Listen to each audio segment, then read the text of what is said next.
Now, it's always been a popular destination for Sydney-siders. Now, one suburb in the New South Wales Southern Highlands is even more in demand during the coronavirus pandemic. To tell us more, Nerida Conisbee, Chief Economist at the REA Group. Burradoo, what a beautiful part of the world it is, Nerida.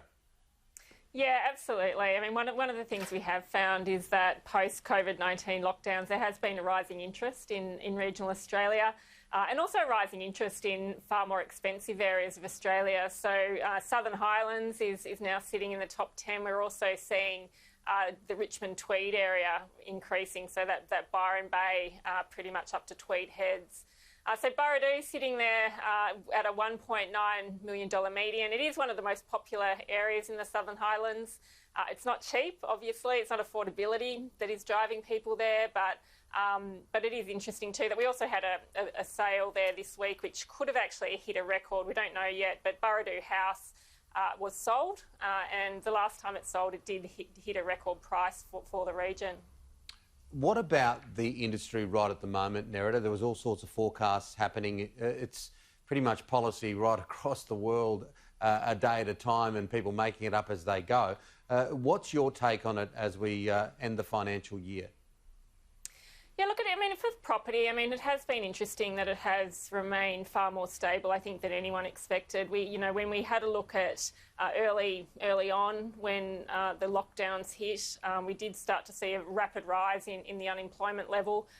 We have seen problems in many rental markets. We have seen a lot of problems related to foreign students not returning, particularly in areas that are close to universities or cater to foreign students.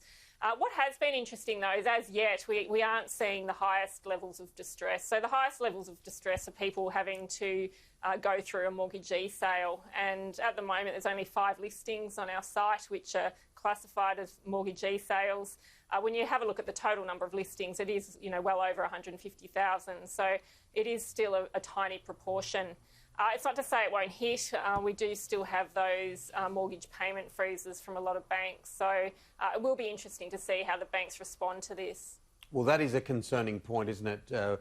Will the banks extend, and how will they play with those people under stress? And also JobKeeper, because that's going to finish at some point. And a lot of people, we were just talking to the Salvation Army this morning, there's thoughts that there'll be a bit of a cliff.